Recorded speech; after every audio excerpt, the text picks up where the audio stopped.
Hello students, welcome to the channel advisers. आप सभी का स्वागत है एक नई वीडियो के साथ, है ना। तो बहुत सारे स्टूडेंट्स अभी जुड़ चुके हैं मेरे साथ from Unacademy as well, and ऐसे जो नए स्टूडेंट्स हैं, तो ये है टिप नंबर 25 आप सभी के लिए बच्चों।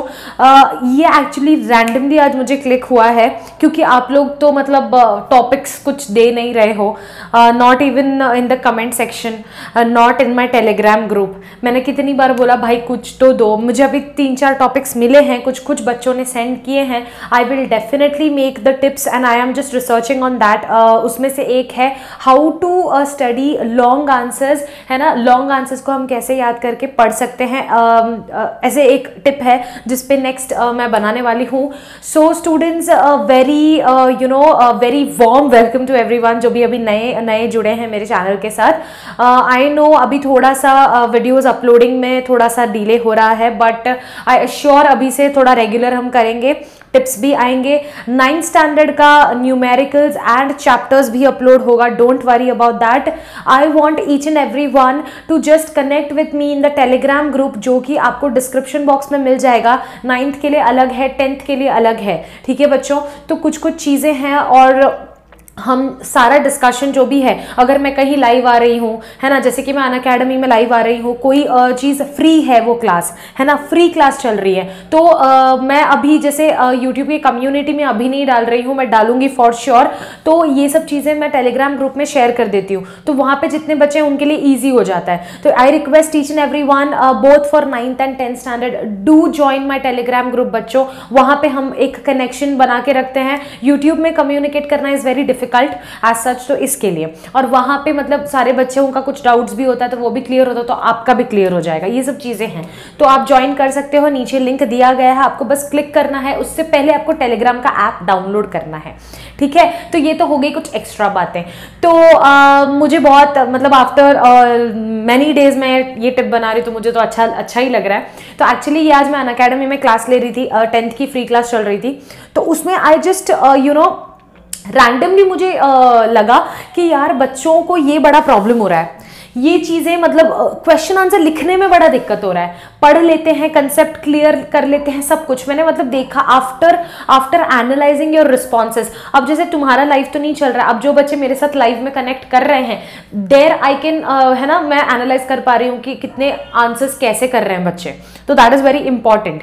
तो वो मुझे समझ रहा है कि बहुत सारे बच्चे हैं, 90% of the students are studying, are clearing the concepts, are very thorough with the understanding कि क्या हो रहा है, लेकिन जब बात आती है क्वेश्चन आंसर लिखने की, तब वो लिख नहीं पाते हैं। तो अपने को तो भाई क्वेश्चन आंसर ही तो लिखना है, थ्योरी पेपर है ना, एक्सप्लेनेशन तो नहीं है कि समझ लिए तो 4 को एक्सप्लेन कर दो, ओरल एग्जाम में दे दिया हो गया, नहीं, that is not the way, right? We need to write the question and answers. So basically हमको फोकस करना है आंसर कैसे लिखना है, right? तो बच्चों इसमें मैं आज कुछ टिप्स दूंगी आप लोगों को, जिससे कहीं ना कहीं आपको कुछ यूज हो जाए, एंड डेफिनेटली टेल मी कि ये टिप आप इंप्लीमेंट करो और कर रहे हो या नहीं। कोई बोलता तो है नहीं, मैं हर टिप में रिमाइंड करती हूँ कि बच्चों बताओ कोई कुछ कर रहा है, 15 दिन हो गए, 1 हफ्ता हो गया, कुछ इंप्लीमेंटेशन हुआ है, कुछ आउटपुट आया है? कुछ नहीं, कोई करता ही नहीं है, लेकिन टिप चाहिए मैम, टिप चाहिए, मोटिवेशनल वीडियो चाहिए, टिप चाहिए। भाई कभी तो कुछ कर दिया करो, मुझे रिप्लाई तो करो कि मैम हाँ आपका कर रहे हैं, तो सच में ये कुछ यूज हुआ। गिने चुने 4 से 5 लोग हैं जो मुझे कहीं भी जब लाइव में मिलते हैं या कहीं, तो वो लोग बोलते हैं मैम आपका ये वाला टिप इंप्लीमेंट कर रहा है और सच में काम कर गया। तो आई फील कि यार सही है मतलब, और ये सब चीज़ें ना मैं खुद इंप्लीमेंट की हूँ, ये मैं हर बार बोलती हूँ, ये कहीं से उठाया नहीं मैंने। तो ठीक है, तो चलो मैं तुम लोगों को बताती हूँ कि करना क्या है।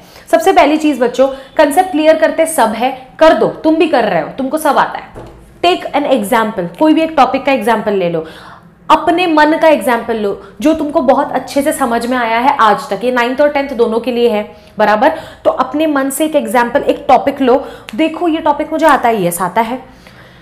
इस पे बच्चों, इस टॉपिक पे जो क्वेश्चंस होते हैं, क्या वो क्वेश्चन का आंसर आप लिख पा रहे हो?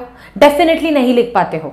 अब कुछ बच्चे हैं जिनका 10 to 20% मैच हो जाता है, कुछ बच्चे हैं जिनका 10% आंसर मैच होता है, चलेगा। कुछ बच्चे हैं 50% मैच हो रहा है, लेकिन कुछ पॉइंट्स आर रिमेनिंग, तो ये बहुत अच्छे स्टेज पे है। तो आप एनालाइज करो कि आपका क्या हो रहा है। अब फॉर एग्जाम्पल मैंने ले लिया कि सेल डिवीजन वाला सपोज आंसर, ठीक है, 9th वाले सुन लो, ये आपको 10th में आने वाला है, मैं बेसिक एक बता रही हूँ। सेल डिवीजन तुमने समझ लिया, सेल डिवीजन होता क्या है, उसका फंक्शंस क्या है फॉर ग्रोथ एंड डेवलपमेंट, ये वो ठीक है। Meiosis and mitosis are the 2 types of cell division, ये भी तुम्हें पता है।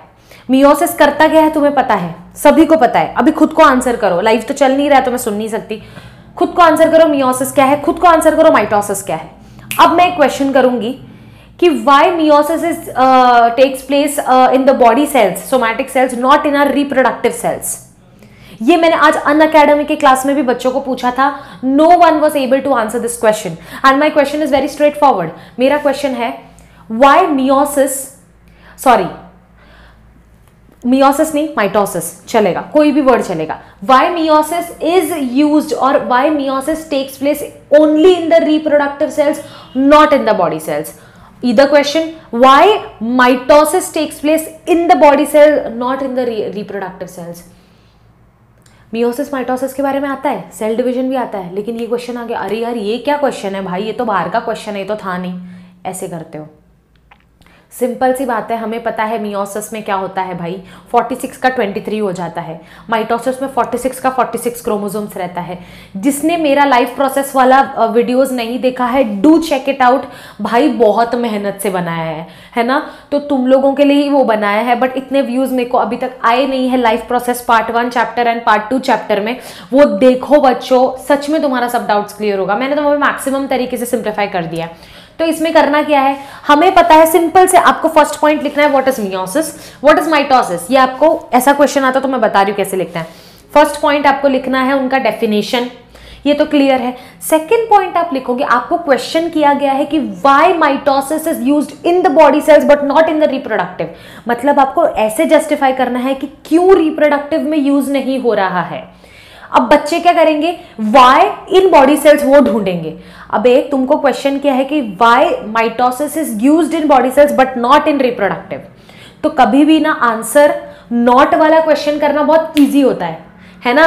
Why it is not like this, why it is not, हम लोग एक्सक्यूजेस कितने अच्छे से देते हैं, आज तुमने ये काम क्यों नहीं किया, आज तुमने ये पढ़ाई क्यों नहीं किया, अरे मैं ये कर रहा था वो किया।